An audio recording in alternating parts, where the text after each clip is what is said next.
யார் இந்த அனீஸ் ஃபாத்திமா? ஏன் அரசியலுக்கு வந்தீங்க? ஏன் நாம் தமிழர் கட்சியை தேர்ந்தெடுத்தீங்க? ஒரு 17 வயது ஆகிட்டு பள்ளி முடிச்சுட்டு. ஆனால் அந்த காலகட்டத்திலேயே எனக்கு வந்து அரசியல் பிடிக்கும். ஏன்னா எனக்கு அப்போ எனக்கு என்ன அரசியல் பிடிக்கும், திமுக பிடிக்கும். ஏன்னா ஐயா திமுக, அதனால எனக்கு வந்து கருணாநிதி அவருடைய பேச்சுக்கள் அதெல்லாம் ரொம்ப பிடிக்கும். அதெல்லாம் பார்த்து தான் வளர்ந்துருக்கு. 17 வயதுக்கு பிறகு தான் நம்ம பகுத்தறிய போய் சிந்தனை வரும். அப்படி நம்ம புத்தகங்களை படிக்கும் பொழுது அதில் குறிப்பாக கோவை கலவரத்தில் எழுத சாட்சியம்னு சொல்லிட்டு ஒரு நாசர் அவங்க எழுதியிருப்பாங்க. அந்த புத்தகங்கள் அந்த மாதிரி புத்தகங்களை படிக்கும்போது கருணாநிதி இது வரைக்கும் இந்த மண்ணுக்கு எதுவுமே செய்யலை. கருணாநிதி வந்து இங்கே ஒரு கட்டமைக்கப்பட்ட பிம்பமாக தான் இருந்திருக்காரே தவிர அவருக்குன்னு தமிழ் மக்களுக்குன்னு ஒன்றும் செய்யலை. ஒரு தமிழ் தலைவன் கொண்டாடுற அளவுக்கு யாரும் இல்லை அப்படின்னு சொல்லி அவன் நகர்ந்துட்டு இருக்கும்போது தான் சீமான் அவர்களுடைய பேச்சை கேட்டார். முன்னாடி நான் சீமானோட பேச்சை கேட்டிருக்கேன். ஆனால் அப்போல்லாம் நான் எப்படி கடந்து போனோம்னா யாருன்னே தெரியல, கத்திக்கிட்டே இருக்கிறாங்க எப்போ பார்த்தாலும் அப்படின்னு சொல்லிலாம் கடந்து போயிருக்கேன். ஆனால் முதல்ல ஒரு பெரிய தாக்கத்தை எனக்கு ஏற்படுத்தியதுன்னா 30 வினாடி சீமானோடைய காணொலி தான். அதன் பிறகு தான் கட்சியை இணையணும் அப்படின்னு முடிவெடுத்தேன். எனக்கு என்ன பயம்னா நம்ம விட கட்சியில் எனக்கு வீட்டில் என்ன நினைப்பாங்க. ஏன்னா எங்கள் வீடு அரசியலுக்கு இதுக்கு சம்மந்தமே இல்லாத ஒரு வீடு. ஐயா வந்து கலைஞருடைய ஒரு ஆதரவாளராக இருந்ததை தவிர அவரும் கட்சியில் பெரிய அளவில் இல்லை. இப்போ பக்கத்து வீட்டில் சண்டை நடக்கணும்னா கூட வெளியே வந்து ஏன்னு கேட்க மாட்டாங்க. அப்படிப்பட்ட ஒரு வீட்டில் இருந்து தான் நான் வளர்ந்து வந்திருக்கேன். அப்படிங்கிறப்ப எனக்கு அரசியலுக்கு நம்ம உள்ளே போகணும், முதல்ல ஒரு கட்சியில் இணையணுன்றது எனக்கு பெரிய சவால். அதனால கொஞ்சம் யோசிச்சு தான் சரி ஓகே நம்ம சேருவோம். முதல்ல நான் நினைச்சது சமூக வலைதளத்தில் பரப்புரைச்சிருக்கோம். ஃபேஸ்புக், ட்விட்டர், இன்ஸ்டா இது மாதிரியான இதில் மட்டும் பரப்புரைச்சுவோம். சீமானுக்கு ஏதோ ஒரு கான்ட்ரிபியூஷன் நம்மளால முடிஞ்சதை பண்ணணும்னு சொல்லி தான் பண்ணோம். அப்படி இணைஞ்ச பிறகு அதன் பிறகு அங்கே இருக்கிற நம்ம உறுப்பினர் அட்டை போட்டோம்னா அங்கே இருக்க மண்டல செயலாளர் தொடர்பு கொள்வாங்க இல்லையா. அப்படி தொடர்பு கொண்டு அவங்க பேசின பிறகு முதல்ல ஒரு கூட்டத்துக்கு பேச போகிறேன். ஒரு சும்மா திருமணை கூட்டம், அடுத்து ஒரு திருமணை கூட்டம், அதுக்கடுத்து 3வது ஒரு பொது மேடையில் பேசின முதல் நாளே எனக்கு வீட்டில் இருக்க யாருக்குமே நான் கட்சியில் போகிறது பிடிக்கல. வழக்கு வேற வந்துருச்சு. அப்போ நான் என்ன நினச்சிட்டேன்னா வழக்குனா கைது பண்ணி சிறைக்கு கூட்டிட்டு வருவாங்க அப்படின்னு நினைக்கும்போது இல்லை கட்சி அண்ணனுங்களாம் அழைச்சி தங்கச்சி அதெல்லாம் ஒன்றும் இல்லை, சாதாரண வழக்கு தான் அப்படின்னு சொல்லி விட்டுட்டாங்க. ஆனால் அதன் பிறகு சீமான் அண்ணன் எங்கள் அம்மாவுக்கு அழைச்சி இது ஏன் புள்ள நான் பார்த்துக்கிறேன். இப்போ தான் எங்கள் வீட்டில் என்ன வச்சாங்கன்னா மற்ற கட்சிகளில் ஒரு ஒன்றிய செயலாளர் கிளை செயலாளர் கூட அடித்து பேச மாட்டாங்க. நான் பார்த்துக்கிறேன் அவங்க பிள்ளைகள் எல்லா சிலையும் நான் ஏற்றுக்கிறேன் யாரும் பேச மாட்டேன். ஆனால் நான் சீமான் அவர்கள் அன்னைக்கு அடித்து பேசின உடனே என் வீட்டில் என்ன நம்ம அப்போ தான் நம்பிக்கை வந்துச்சு. இப்போ இவங்க வந்து வெறும் கட்சியில் வந்து ஒரு கட்சி உறுப்பினராக பார்க்குறாங்க, அவங்க சொந்த பிள்ளையாக பார்க்குறாங்க அப்படிங்கிற ஒரு நம்பிக்கை வந்து அப்போ தான் எங்கள் வீட்டில் வந்து. அதன் பிறகு தான் கட்சியில் தொடர்ச்சியாக நாங்கள் பண்ணிக்கிறோம். வீட்டில் என்னுடைய அம்மா அப்பா ஏற்றுக்கிட்டாலும் என்னுடைய சொந்தக்காரர்கள் இருப்பாங்க இல்லையா, விமர்சனங்கள் இத்தனை வயதாகிடுச்சு, உங்கள் ஒரு பெண் பிள்ளையை போய் நீங்கள் அரசியல் நிற்கிறீங்க, 23 வயசு தான் ஆகுது, 22 வயசு தான் ஆகுது, அந்த பிள்ளையை போய் நீங்கள் அரசியல் நிப்பாட்டிருக்கீங்க, பின்னாடி நீங்கள் எவ்வளோ விளைவு சந்திக்க போகிறீங்க, உங்கள் பிள்ளையை யார் கல்யாணம் பண்ணிக்குவா, இந்த மாதிரியான நிறைய விமர்சனங்கள். அதை என்னோட இடத்துல எங்கள் அம்மா இது வரைக்கும் இந்த வெளிக்காட்டியதில்லை, என்னுடைய அப்பாவும் இது வரைக்கும் இடத்துல வெளிக்காட்டியதில்லை. இப்படி அவங்க சொல்கிறாங்க அப்படி அவங்க சொல்கிறாங்க சொல்கிறவங்களுக்கு அவங்க வகுப்புட்டு வந்திருக்காங்க. ஆனால் என்னுடைய காதுபடவே நிறைய பேர் வந்து நிறைய விமர்சனங்களை பேசியிருக்காங்க. போகவே கூடாது அப்படின்ற அளவுக்கு தடுத்து அண்ணனே முன்னின்று அண்ணனே என்னுடைய திருமணத்தை கையெழுத்து கூட போட்டிருக்காங்க. அண்ணனே நடத்தின பிறகு தான் அவருக்காக அந்த பிள்ளை நின்றுருக்கு, அந்த பிள்ளைக்காக அவர் நின்றுருக்காரு அப்படின்னு சொல்லி இப்போ என்னுடைய உறவினர்களுடைய கண்ணோட்டமே என்ன ஆயிருக்கு அப்படின்னா முன்பு இருந்ததை விட சீமானன் இல்லை இப்போ அதிக மரியாதை கூடியிருக்கு. இப்போ வந்து அவங்களே வந்து அந்த சீமானவர்களை ஏற்றுக்கொள்ள தொடங்கிட்டாங்க. சீமான் வந்து ஆர்எஸ்எஸ் உடைய பி டீமு, பிஜேபியோட பி டீம், ஒரு ஆர்எஸ்எஸ் கைகுடி அப்படின்னு சொல்லிட்டே இருந்தவங்க. ஏன்னா இது வரைக்கும் அண்ணனுடைய பேச்சை அவங்க நேரடியாக கேட்டது கிடையாது. அவங்க ஜமாத்திலோ இல்லை வேற யாரோ செவி வழியாகவோ தான் செய்திகளை கேட்டிருக்காங்க. நேரடியாக அண்ணன் பேச்சை கேட்டதில்லை. என்னுடைய திருமணத்தில் தான் அண்ணனுடைய பேச்சை முழுமையாக அவங்க கேட்குறாங்க. அப்படி கேட்கும் பொழுதே அவங்களுடைய மனம் வந்து ஆமாம் சரிதானே, இவர் சொல்கிறது சரிதானே அப்படின்னு சொல்லி. தாய் தமிழ் உறவுகளுக்கு வணக்கம். இன்று நம்முள் நேர்காணல் இருப்பது நாம் தமிழர் கட்சியின் மாணவர் பாசறை மாநில ஒருங்கிணைப்பாளரும் மற்றும் பாபநாசம் சட்டமன்ற தொகுதி வேட்பாளரும் ஆகிய சகோதரி அனீஸ் ஃபாத்திமா தான் இருந்திருக்காங்க. நல்லா இருக்காங்க. முதல் வாழ்த்துக்கள். சீமானவர்களால் சட்டமன்ற தொகுதி வேட்பாளராக அறிவிக்கப்பட்டிருக்கீங்க, வாழ்த்து தெரிவிச்சுக்கிறேன். இந்த காணொலி வந்து நான் 2 விதமாக கொண்டு போகணும்னு நினைக்கிறேன். ஒன்று ஒரு வாக்காளராக நான் உங்களை பற்றி தெரிஞ்சுக்கணும்னு நினைக்கிறேன். இன்னொன்று ஒரு வாக்காளராக நான் ஏன் உங்களுக்கு வாக்கு செலுத்தணும்னு நினைக்கிறேன். உங்களை பற்றி தெரிஞ்சுக்கலாம். யார் இந்த அனீஸ் ஃபாத்திமா? அனீஸ் ஃபாத்திமா யாருன்னா இங்கே எண்ணற்ற சாமானிய பெண்கள் வீடுகளில் ஒடுங்கி இருக்கிற மாதிரி ஒரு சாமானிய பெண்ணாக இருந்தவர் தான். இப்போ சமகாலத்தில் வழக்கறிஞராக இருக்கிறேன். மதுரை அரசு சட்டக் கல்லூரியில் சட்டம் பயின்றிருக்கேன். அதுக்கு முன்னாடி பிஎஸ்சி படிச்சிருக்கிறேன். அப்பா வந்து ஒரு கூலி தொழிலாளர் தான். அம்மாவும் வந்து வீட்டு வேலை தான் வீட்டில் தான் இருக்காங்க. இப்படிதான் எந்த வேலைக்கும் போகல. ஒரு பெரிய அரசியல் பேக்ரவுண்டோ இல்லை பெரிய ஒரு பொருளாதார பேக்ரவுண்டோ கொண்ட ஆள்லாம் கிடையாது. ஒரு சாதாரண ஒரு சாமானிய பெண். நீங்கள் வழக்கறிஞராக இருக்கிறீங்க. பொதுவாக வந்து அரசியலுக்கு வந்து இளைஞர்கள் வரமாட்டாங்க, மகளிர் வரமாட்டாங்க. நீங்கள் இளைஞராகவும் இருக்கீங்க, மகளிராகவும் இருக்கீங்க. ஏன் அரசியலுக்கு வந்தீங்க? ஏன் நாம் தமிழர் கட்சியை தேர்ந்தெடுத்தீங்க? நான் அரசியலுக்கு வரும்போது நான் அப்போ தான் பள்ளி முடிச்சிருக்கேன். ஒரு 17 வயது ஆயிடுச்சு, பள்ளி முடிச்சிருக்கேன். ஆனால் அந்த காலகட்டத்திலேயே எனக்கு வந்து அரசியல் பிடிக்கும். ஏன்னா எனக்கு அப்போ எனக்கு என்ன அரசியல் பிடிக்கும்னா திமுக பிடிக்கும். ஏன்னா ஐயா திமுக. அதனால் எனக்கு வந்து கருணாநிதி அவருடைய பேச்சுக்கள் அதெல்லாம் ரொம்ப பிடிக்கும். அதெல்லாம் பார்த்து தான் வளர்ந்துருக்கு. அதன் பிறகு நம்ம வந்து ஒரு 17 வயதுக்கு அப்புறம் தான் நமக்கு பகுத்தறியக்கூடிய சிந்தனையே வரும். ஏன்னா அது வரைக்கும் பள்ளிக்கூடங்களில் புத்தகங்கள் என்ன இருக்கோ அதை படித்து நம்ம வந்திருப்போம். 17 வயதுக்கு பிறகு தான் நமக்கு பகுத்தறியக்கூடிய சிந்தனை வரும். அப்படி நம்ம புத்தகங்களை படிக்கும் பொழுது அதில் குறிப்பாக கோவை கலவரத்தில் எழுத சாட்சியம்னு சொல்லிட்டு அப்துல் நாசர் அவங்க எழுதியிருப்பாங்க. அந்த புத்தகங்கள் அது மாதிரி புத்தகங்களை படிக்கும்பொழுது கருணாநிதி இது வரைக்கும் இந்த மண்ணுக்கு எதுவுமே செய்யலை. கருணாநிதி வந்து இங்கே ஒரு கட்டமைக்கப்பட்ட பிம்பமாக தான் இருந்திருக்காரே தவிர அவருக்குன்னு தமிழ் மக்களுக்குன்னு ஒன்றும் செய்யலை. ஒரு தமிழ் தலைவன் கொண்டாடுற அளவுக்கு யாரும் இல்லை அப்படின்னு சொல்லி அவன் நகர்ந்துட்டு இருக்கும்போது தான் சீமான் அவர்களுடைய பேச்சை கேட்க ஆரம்பித்தேன். சீமான் அவர்களுடைய வெறும் 30 வினாடி வாட்ஸ்அப் ஸ்டேட்டஸ் தான் முதல்ல சீமான் அவர்களுடைய பேச்சை கேட்டேன். இதுக்கு முன்னாடி நான் சீமானோட பேச்சை கேட்டிருக்கேன்.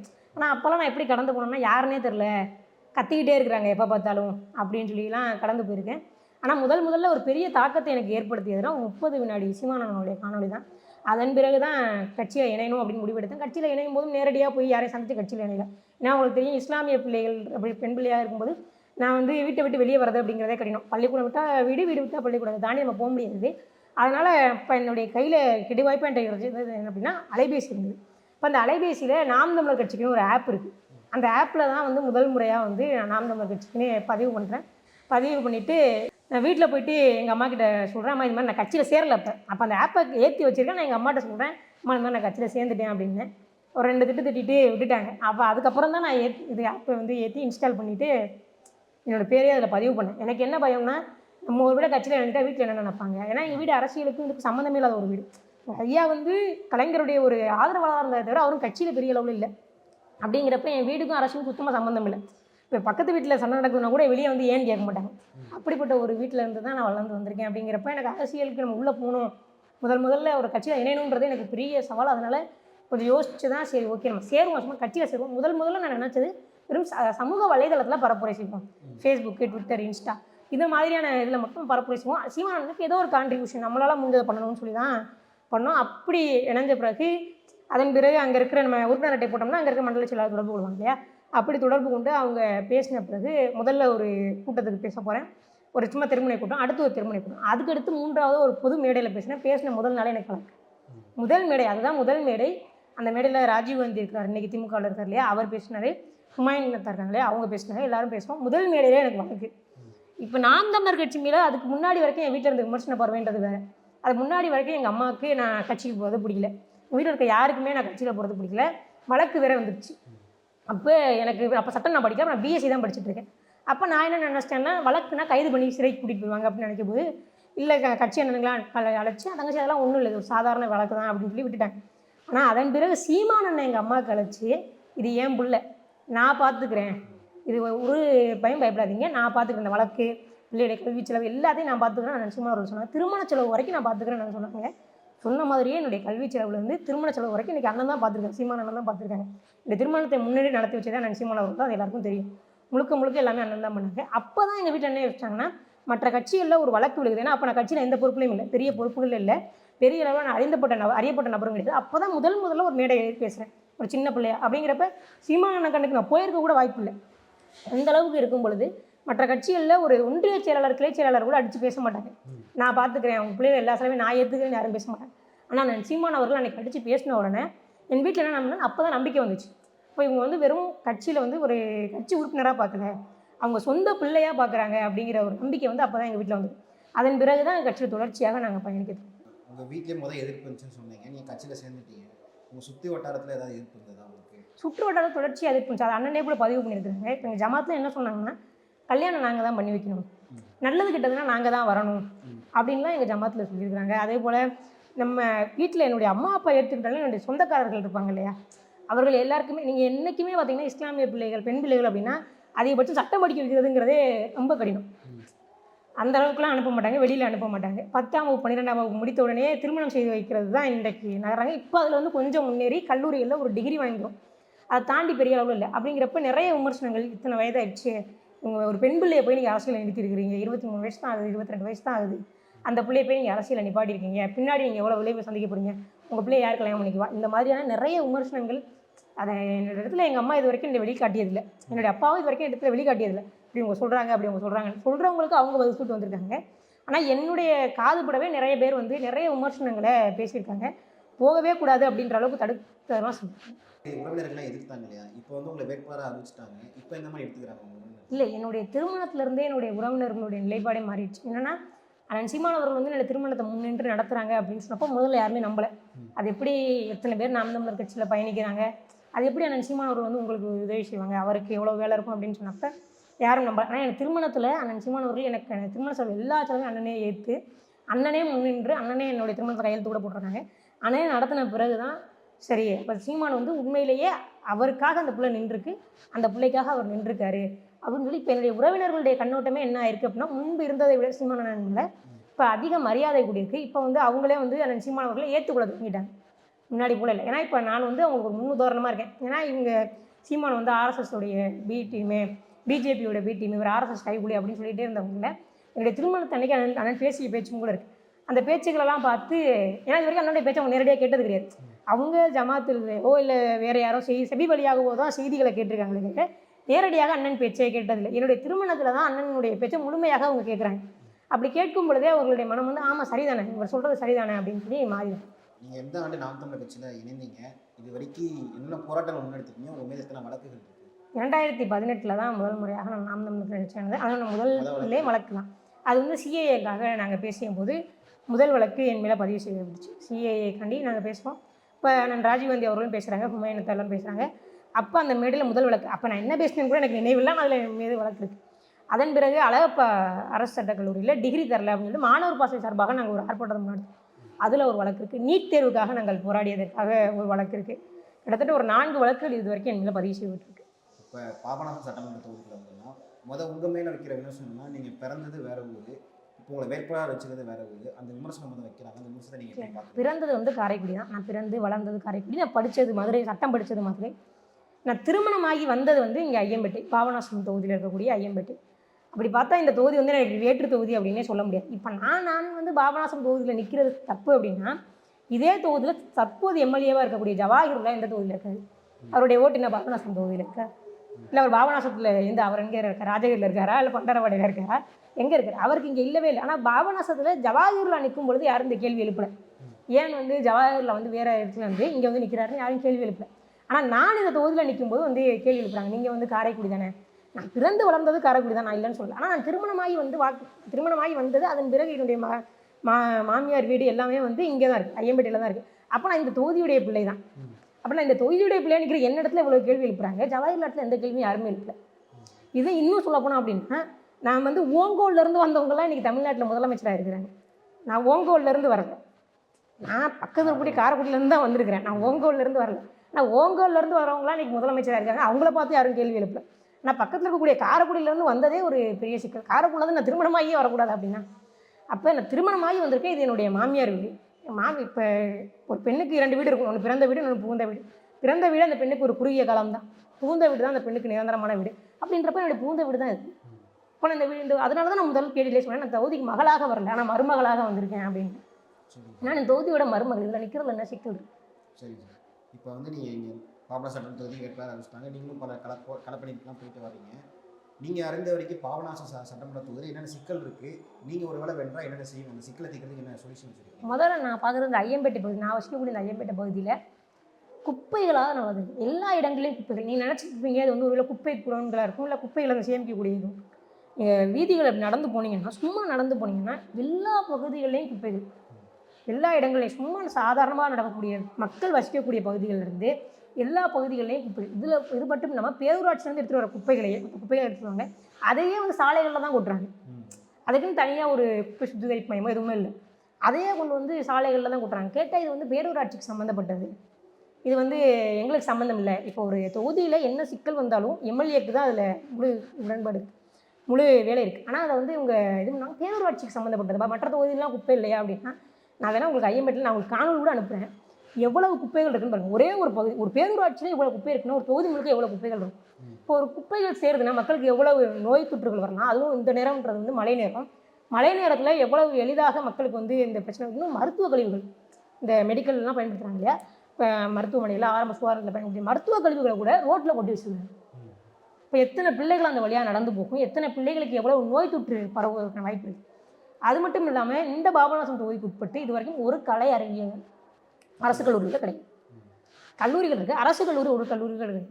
இப்போ இங்கே பாபநாசம் தொகுதியில் இருக்கக்கூடிய ஒரு மாணவி இல்லை ஒரு மாணவன் படிக்கணும்னு ஆசைப்பட்டாங்கன்னா அவங்க வேறு தொகுதியில் இருக்கக்கூடிய ஒரு கல்லூரியில் போய் தான் படிக்க முடியும். அரசு கல்லூரியில் படிக்கணும்னு நினச்சாங்கன்னா வேறு தொகுதியில் தான் படிக்க முடியுமே தவிர பாபநாசம் தொகுதியில் இல்லை. இப்போ இத்தனை ஆண்டு காலம் ஆட்சி பண்ணியிருக்கிறீங்க இல்லை, இப்பொழுது கூட ஜவஹர்லால் அவர்கள் இருக்கார், எம்எல்ஏவாக இருக்கார், ஆளுங்கட்சியில் தான் இருக்குது, ரூலிங் பார்ட்டியில் தான் இருக்கீங்க. இப்போ இந்த இவ்வளோ பெரிய தொகுதி இருக்கிறதுலையே இன்றைக்கி தஞ்சையை பொறுத்த வரைக்கும் 2வது பெரிய தொகுதினா அது பாபநாசம் தொகுதி தான். அதில் மாற்றுக்கிறது இல்லை. பாபநாசம் தொகுதி வந்து ஒரு மிகப்பெரிய பறந்து விரிந்த தொகுதி. இந்த தொகுதியில் இப்போ வரைக்கும் ஒரு அரசு சட்டக்கல்லூரி இல்லை, அரசு கலைக்கல்லூரி இல்லை.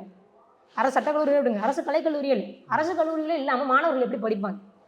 கல்வி அரசான தமிழ்நாடுன்னு நீங்கள் விழா எடுக்கிறீங்க, இங்கே ஒரு தொகுதியில் ஒரு கல்லூரியே இல்லை. இப்போ இந்த தொகுதியில் கல்லூரியில் அதற்கான எந்த ஒரு இனிஷியேட்டிவும் எடுக்கவே இல்லை. அதே போல் இந்த தொகுதியில் அடுத்து என்னென்னு பார்த்தீங்கன்னா, இந்த தொகுதி வந்து முழுக்க முழுக்க பாதுகாக்கப்பட்ட வேளாண் மண்டலம். உங்களுக்கு தெரியும், ஐயா எடப்பாடி ஐயா இருக்கும்போது இது பாதுகாக்கப்பட்ட வேளாண் மண்டலமாக அறிவிச்சாங்க. ஆனால் இங்கே டைல்ஸ் கம்பெனி இருக்குது, இங்கே ஓஎன்ஜிசி இருக்குது. அப்போ இது போன்றான தொழிற்சாலைகள்லாம் தொடர்ச்சியாக விவசாயம் ஏற்கனவே தமிழ்நிலத்தில் விவசாயம் அழிஞ்சு போச்சு. ஏற்கனவே நம்ம வெங்காயத்தையும் அரிசியையும் இறக்குமதி பண்ணிகிட்டு இருக்கோம், ஏற்றுமதி பண்ணிகிட்டு இருந்த நாடு இன்றைக்கி இறக்குமதி பண்ணிகிட்டு இருக்கோம். அப்போ இப்போ இந்த ஓஎன்ஜிசி இந்த டைல்ஸ் கம்பெனினால இன்னும் மண் வளம் பாதிக்கப்படும், சூழலியல் மாசுபாடு ஏற்படும், இன்னும் பயிர்கள் இல்லாமல் போகும். அப்போ இது எல்லாவற்றையுமே தடுக்கணும். இப்போ இங்கே நான் வந்து ஒரு தொகுதிக்கு நான் எம்எல்ஏவாக வந்தேன்னா வெறும் இந்த வெற்று அறிக்கைகளை கொடுக்கணும்னு நான் விரும்பலை. நான் என்ன சொல்கிறேன்னா, மொத்தமாகவே இந்த தொகுதியை மாற்றி அமைக்கணும், ஒட்டுமொத்தமாக இந்த தொகுதியை சீரமைக்கணும். இந்த தொகுதி வந்து இப்போ ஒரு விவசாயம் சார்ந்த தொகுதி அப்படின்னா இந்த தொகுதியில் ஒரு வேளாண் ஆராய்ச்சி நிலையம் வேணும், இந்த தொகுதியில் ஒரு விவசாய கல்லூரி அக்ரிகல்ச்சர் காலேஜ் வேணும், இந்த தொகுதியில் ஒரு கலை அறிவியல் கல்லூரி வேணும். ஏன்னா தொகுதி ஒரு கல்வியில் மேம்படும். ஏன்னா சுற்றுப்பட்டவரம் எல்லாமே இது கிராமப்புற பகுதி. இப்போ கிராமப்புற மாணவர்கள் படிக்காமல் கிராமப்புற மாணவர்களை நீங்கள் கல்வியில் உயர்த்தாமல் நீங்கள் எப்படி நாட்டை உயர்த்துவீங்க? இப்போ எத்தனை மாணவர்கள் ஒரு இந்த பஸ் செலவு கூட இல்லாமல் போக முடியாமல் இன்னொரு ஊருக்கு போய் படிக்கணும் அப்படிங்கிற நிலை இல்லாமல் இருக்கிறாங்க. இப்போ அத்தனையுமே நாங்கள் மாற்றணும்னு நினைக்கிறோம். இந்த தொகுதியில் ஒரு இந்த பிரச்சனை மட்டும் தீர்க்கணும், இந்த பிரச்சனை தீர்க்கணும். இந்த தொகுதி எப்பவுமே பிரச்சனையாக தான் இருக்குது. ஒரு சாதாரண அடிப்படை வசதியிலேருந்து குடிக்கக்கூடிய தண்ணீர் காவி தண்ணீராக இருக்குது. இந்த தொகுதியில் குடிக்கக்கூடிய தண்ணீர் காவி தண்ணீராக இருக்குது, நடக்கக்கூடிய சாலைகளில் குப்பை இருக்குது, சுவாசிக்கக்கூடிய காற்று. அதாவது தினைக்கும் தஞ்சை போன்ற பகுதிகளில் எவ்வளவு சுற்றி வயல்கள். இப்போ நான் பிறந்த காரைக்குள்ளனா ஃபுல்லாக கருவக்காடு தான் இருக்கும், வந்தாலே வெப்பமாக தான் இருக்கும் உங்களுக்கு. அப்படிப்பட்ட பகுதியிலேருந்து இந்த பாபநாசத்தை பார்க்கும்போது இந்த பகுதி எனக்கு வந்து ஒரு பூங்காவாக தெரியும். உண்மையிலே ஒரு காரைக்குடி போன்ற ஒரு பகுதியில் நீங்கள் வாழ்ந்துட்டு வந்துட்டு இந்த மாதிரியான ஒரு பகுதியில் வந்து வாழ்ந்தீங்கன்னா இந்த பகுதி ஒரு பூங்காவாக இருக்கும், ஒரு சோலைவனம் மாதிரி இருக்கும். 2 பக்கமும் வயல்கள் இருக்குது. இந்த வயல்களை அழிப்பதற்கான வேலை இங்கே நடந்துட்டு இருக்கு. அப்போ அதை தடுக்கணும்னு நினைக்கிறேன். இந்த நிலத்தை ஒரு சொர்க்க பூமியாக, விவசாய பூமியாக பாபநாசத்தை என்னால் முடிஞ்ச வரைக்கும் மாற்றணும்னு நினைக்கிறேன். அதுலேயும் கல்லணையிலேருந்து வரக்கூடிய அந்த நேரடியாக ஒரு 5-6 ஆறுகள் தொடர்ச்சியாக என்னுடைய பாபநாசம் தொகுதியில் தான் அந்த ஆற்றுப்பகுதியில் இருக்கக்கூடிய ஆற்று மணல்களை ஃபுல்லாக அள்ளி தின்னு. இப்போ இந்த ஆற்று மணல்லாம் அள்ளி தின்னுட்டிங்கன்னா நாளைக்கு இதுவும் இன்னொரு சிவகங்கை போல் இன்னொரு ராமநாதபுரம் போல் ஆயிருமோ? ஏன்னா தண்ணி இல்லாத காட்டுக்கு மாறிட்டுன்னு சொல்லுவாங்க. தண்ணி இல்லாத காட்டுக்கு மாற்றிட்டோம்னா எங்கள் ஊர் ராமநாதபுரம் சிவகங்கை தான். இப்போ அதுபோல் இதுவும் மாறிடுமோ, இந்த பாபநாசம் தொகுதியும் மாறிடுமோ அப்படிங்கிற ஒரு கவலை இருக்குது. அதை அப்படி மாற்ற வரக்கூடாது அப்படிங்கிறதான் எங்களுக்கு. ஓகே சார், இப்போ இவ்வளோ பிரச்சனைகள் சொன்னீங்க. இவ்வளோ பிரச்சனைகள் இன்னும் மக்கள் வந்து திமுக அதிமுக தான் மாற்றி போடுறாங்க. இந்த தடவை மட்டும் உங்களுக்கு போடணும்னு எந்த நம்பிக்கையில் சொல்கிறீங்க? இது வரைக்கும் மக்கள் வந்து திமுக அதிமுக தான் மாறி மாறி வாக்கு செலுத்தியிருக்காங்க. காரணம் என்ன அப்படின்னா மக்களுடைய அறியாமை தான். நான் சொன்ன மாதிரி இந்த பகுதியில் ஃபுல்லாமே கிராமப்புற பகுதி. இப்போ மக்களிடத்தில் இன்னும் கொண்டு போய் நம்ம சேர்க்க வேண்டிய தேவை இருக்குது, இந்த மக்களிடத்தில் விழிப்புணர்வு ஏற்படுத்த வேண்டிய தேவை இருக்குது. இப்போ 2016 பொறுத்த வரைக்கும் நான் சீமான் அவர்கள் நிற்கிறாங்கிறதே தெரியல, சின்னமும் தெரியல. 2021 சீமான் ஒருத்தர் நிற்கிறாரு அப்படிங்கிறது தெரிஞ்சது. 2024 அது இன்னும் கூடி தான் நமக்கு அங்கீகரிக்கப்பட்ட கட்சியாக மாறும். இப்போ எப்படி அப்படின்னா எந்த பிரச்சனை வந்தாலும் இப்போ இங்கே தஞ்சை கல்லூரியில் செவிலியர்கள் போராடிட்டு இருக்காங்க. அவங்களோட வேண்டுகோள் என்னென்னா நான் சீமான் அவர்கள் வரணும், நான் சீமான் அவர்கள் வந்து சந்திச்சா எங்களுடைய போராட்டம் வெற்றி பெறும் அப்படின்னு நம்புகிறாங்க. இப்போ மக்கள் எங்கெங்கெல்லாம் போராடுறாங்களோ அவங்க எல்லாருமே என்ன நம்புகிறாங்க அப்படின்னா நான் சீமான் அவர்கள் வந்தால் தீர்த்துரும் அப்படின்ற கடந்த 2 ஆண்டு காலமாக நான் சீமான் அவர்களை நோக்கி தான் எல்லா போராட்ட களங்களும் வந்துட்டு இருக்கு. அண்ணன் சீமான் அவர்கள் தான் எல்லா மக்களும் எதிர்பார்க்குறாங்க. அப்படிங்கிறப்ப இந்த முறை அண்ணன் சீமான் அவர்களுக்கு தான் மக்கள் வாய்ப்பளிப்பாங்க. இந்த இடத்துல அனிஷ் பாத்திமான்னு இல்லை, யார் நின்றாலும் அண்ணன் சீமான் அவர்களுக்காக இங்கே வாக்கு விட தான் செய்யும். அண்ணன் சீமான் அவர்களை நோக்கி மக்கள் வந்து கொண்டிருக்காங்க. அதனால் உறுதியாக இந்த முறை வந்து பாபநாசத்தில் நாங்கள் வென்றெடுப்போம். இது நாம் தமிழர் கட்சி மேலே இருக்கிற விமர்சனம்னா ஒரு பெண்களுக்கு வாய்ப்பு கொடுக்குறாங்க அப்படின்னா பெண்கள் வந்து ஒரு டம்மி வேட்பாளர் நிப்பாட்டாங்க ஒரு விமர்சனம் இருக்குது. அந்த விமர்சனத்தை நீங்கள் எப்படி பார்க்குறீங்க? இல்லை, அதாவது என்னென்னா மற்ற எந்த கட்சிகளும் இந்தியாவில் இது வரைக்கும் 33% பெண்களுக்கான இடஒதுக்கீடு நாடாளுமன்றத்தில் நிறைவேற்ற முடியல. எந்த கட்சிகளும் இதுவரை கொடுத்ததில்லை. இந்தியாவில் இல்லை, நீங்கள் ஒட்டுமொத்த தெற்காசியா முழுமைக்குமே எந்த ஒரு அரசியல் கட்சியுமே, ஜனநாயக நாட்டில் எந்த ஒரு அரசியல் கட்சியுமே 50% கொடுத்ததாக வரலாறு இல்லை. அப்படி இருக்கும்பொழுது தான் நான் சீமான் அவர்கள் தான் முதல் முறையாக 117 பெண் வேட்பாளர்கள் 117 ஆண் வேட்பாளர்கள் 50% சரியாக கொடுக்குறாரு. இப்போ இவர்களுக்கு என்னென்னா அது ஒரு காழ்ப்புணர்ச்சி. அப்போ இப்படி செய்தால் நாளைக்கு எல்லா இயக்கங்களையும் ஒரு பெண் உரிமை போற்றக்கூடிய இயக்கமாக இன்றைக்கி திராவிட இயக்கத்தை பேசுகிறாங்க. அப்போ அந்த இயக்கம் வந்து இன்றைக்கு சரிஞ்சிரும். சீமான் அவர்களுடைய வேல்யூ வந்து கூடிரும். ஏன்னா இன்னும் நிறைய மக்களுக்கு தெரியல. 117 பெண்கள் சீமான் அவர்கள் நிறுத்துறாங்க, நம்ம போய் சொல்ல வேண்டியதாக இருக்குது. இப்போ இது முழுமையாக சென்றடைஞ்சால் என்ன நினைப்பாங்க? இப்போ சீமான் தான் இந்த நிலத்தில் பெண் உரிமையை கட்டி காப்பாற்றிருக்காரு, சீமான் தான் பெண்களுக்கான உரிமையை கொடுத்துருக்காரு அப்படின்னு சொல்லுவோம். அப்போ அந்த நிலை வந்துடக்கூடாது அப்படிங்கிறதுனால தான் உடனே உங்கள் டம்மி வேட்பாளர் டம்மி வேட்பாளர் தானே. டம்மி வேட்பாளர் பார்த்து நீங்கள் ஏன் பயப்படுறீங்க? டம்மி வேட்பாளர் தானே, தேர்தலில் நிற்கிறது டம்மி வேட்பாளர், நீங்கள் ஏன் பயப்படுறீங்க? சீமான் டம்மி வேட்பாளர் எடுத்தால் உங்களுக்கு லாபம் தானே, திமுக அதிமுகவுக்கு லாபம் தானே அது. அதையே நீங்கள் பயப்படுறீங்க, அதையே நீங்கள் டம்மி வேட்பாளரை போகிறாரு. நீங்கள் அப்படி என்ன நாம் தமிழர் கட்சி மேலே உங்களுக்கு கேட்குறேன், நாம் தமிழர் கட்சி மேலே உங்களுக்கு என்ன கேட்குறேன்? நீங்கள் வந்து நீங்கள் ஜெயிக்கணும் தானே வேலை செய்யணும். அப்படின்னா நாம் தமிழர் கட்சி மேலே உங்களுக்கு கேட்குறேன். டம்மி வேட்பாளர்கள் அப்படின்னு இங்கேருந்து வெளியே போனவங்க சொல்கிறாங்க. உண்மையிலேயே நான் எனக்கு தெரிஞ்சு டம்மி வேட்பாளராக இருந்தது இங்கே வந்து வெளியே போய் டம்மி வேட்பாளர் சொன்னவங்க தான் எனக்கு டம்மி வேட்பாளர். சரி சரி. இப்போ வந்து இதுதான் உங்களுக்கு வந்து தேர்தல் களத்தில் முதல் தேர்தல், இப்போ தான் வந்து வேட்பாளராக போட்டுருக்கீங்க. அப்படி இருக்கிறப்ப உங்களுக்கு எதெல்லாம் சிக்கலாக பார்க்குறீங்க அந்த தேர்தலில்? இல்லை, ஆக்சுவலாக என்னுடைய வயது வந்து 25 தான். முதல் முறையாக வந்து ஒருத்தர் இந்திய அரசியலமைப்பு சட்டப்படி ஒரு தேர்தலில் போட்டியிடணும்னா அதுக்கான அடிப்படை வயதே 25 வயது தான். இந்த 25 வயதில் நான் போட்டிடுறேன் அப்படின்றப்ப எனக்கு வந்து மிகப்பெரிய அளவில் இப்போ மற்ற எல்லாருக்குமே ஒரு 2வது தேர்தல் 3வது தேர்தலாக இருக்கலாம், மிகப்பெரிய களங்களை கட்டலாம். ஒரு 8 வருடம் களத்தில் இருந்திருந்தாலும் இன்னும் மக்களை படிக்க வேண்டிய பயில வேண்டிய தேவை இருக்குது. எனக்கு மக்களோடு நம்ம இன்னும் நெருங்கி பழக வேண்டிய தேவை இருக்குது. இதை நான் சிக்கலாக பார்க்கல, ஆனால் இதை எனக்கான வாய்ப்பாக பார்க்குறேன். ஒவ்வொரு முறையுமே நம்ம கற்றுதான் செய்கிறோம், எல்லாமே பாடம் தான். இப்போ அரசியல் அப்படிங்கிறது மிகப்பெரிய ஒரு களம். அந்த களத்தில் வந்துட்டு எனக்கு கிடைக்கக்கூடிய எல்லா வாய்ப்புகளையுமே நான் வந்து அதை நான் கற்கக்கூடிய ஒரு வாய்ப்பாக தான் நான் பார்க்குறேனே தவிர அது ஒரு சவாலாக நான் பார்க்கல. அதை நான் சவாலாக பார்த்தேன்னா நான் வந்து சோர்ந்துருவேன், அதில் நம்ம வந்து வீழ்ந்துருவோம். நமக்கு சவால் அப்படின்றது ஒன்றும் இல்லை. எனக்கு சவால் என்னென்னா அண்ணன் சீமான் அவர்கள் என்னை நிறுத்தியிருக்காரு இந்த களத்தில் அவர் சொன்ன மாதிரி நான் நின்று வென்று முடிக்கணும். அது ஒன்று தான் எனக்கு முன்னால் இருக்கிற சவாலே தவிர மற்றபடி களத்தில் சவால்னு எனக்கு எதுவும் கிடையாது. நான் சீமான் அவர்கள் சொன்ன அந்த கொடுத்த பொறுப்பை வந்து ஒரு பணியை வந்து நான் சிறப்பாக செய்து முடிக்கிறது தான் என் முன்னால் இருக்கிற சவாலை தவிர மற்றபடி எனக்கு சவால்கள் இல்லை. மற்ற எல்லாமே மக்களோடு அதிகமாக நெருங்கி பழகுவதற்கு வாய்ப்பு இருக்குது. ஒரு பேச்சாளராக இருக்கும்போது நான் மேடைகள் நின்று பேசுவேன், நான் மக்கள் என்ன நினைக்கிறாங்கிறத கேட்கறதுக்கான வாய்ப்புகள் எனக்கு குறைவு. ஆனால் இப்போ நான் ஒரு வேட்பாளராக இருக்கும்போது மக்களிடத்தில் போய் எளிதாக போய் அணுக முடியும், மக்களுடைய சிக்கல்களை இன்னும் அதிகமாக கேட்க முடியும், மக்களோடு என்னால் இணங்க முடியும். அதற்கான வாய்ப்பு வந்து இந்த இதில் எனக்கு அண்ணன் சீமான் அவர்கள் கற்றுக் கொடுத்துருக்காங்க. இந்த காணொலி மூலமாக உங்கள் தொகுதி மக்களுக்கு எல்லாம் சொல்ல விரும்புகிறீங்களா? என்னுடைய தொகுதி மக்களுக்கு நான் என்ன சொல்கிறேன்னா, இந்த முறை கடந்த முறை ஐயா ஜவாஹிர்லால் அவர்கள் என்ன சொன்னாங்கன்னா, நான் இந்த தொகுதியிலேயே தங்கி நான் வேலை பார்ப்பேன் அப்படின்னு சொன்னாங்க. ஆனால் ஐயா ஜவாஹிர்லால் அவர்களுடைய வீடு எங்கே இருக்குது? பண்டாரவளியில் இருக்கா, ராஜகிரியில் இருக்கா, ஐயம்பேட்டையில் இருக்கா, எங்கேயும் இல்லை. அவர் சென்னையில் தான் இருக்கிறது, தொகுதிக்கு வந்ததில்லை. இது வரைக்கும் நீங்கள் திமுக அதிமுக அப்படின்னு எல்லா கட்சிகளுக்கும் மாறி மாறி வாக்கு செலுத்தி பழகிட்டீங்க. ஒரே ஒரு முறை நாம் தமிழர் கட்சிக்கு ஒரே ஒரு முறை வாக்கு செலுத்துங்க, விவசாய சின்னத்திற்கு வாக்கு செலுத்துங்க. இன்னும் அந்த தொகுதி முழுக்க முழுக்க விவசாயிகளால் சூழ்ந்த தொகுதி. இந்த தொகுதியே விவசாயியை காக்கலை அப்படின்னா வாய்ப்பு இல்லை. அதனால் ஒரே ஒரு முறை இந்த முறை நீங்கள் இந்த விவசாய தொகுதிக்கு வாக்கு செலுத்துனீங்க அப்படின்னா, விவசாய சின்னத்துக்கு வாக்கு செலுத்துனீங்க அப்படின்னா இந்த தொகுதி தமிழ்நாட்டில் இந்தியாவில் இருக்கிற எல்லா தொகுதிகளிலும் ஒரு முதன்மை தொகுதியாக இருக்கும் அப்படிங்கிற வாக்குறுதியும். நீங்கள் அவரால் வெற்றி பெறணும்னு சொல்லி வாழ்த்து தெரிவிச்சுக்கோம். எங்களோட இணைந்து பல்வேறு கருத்துக்களை பதிவு. நன்றி. நன்றி சார்.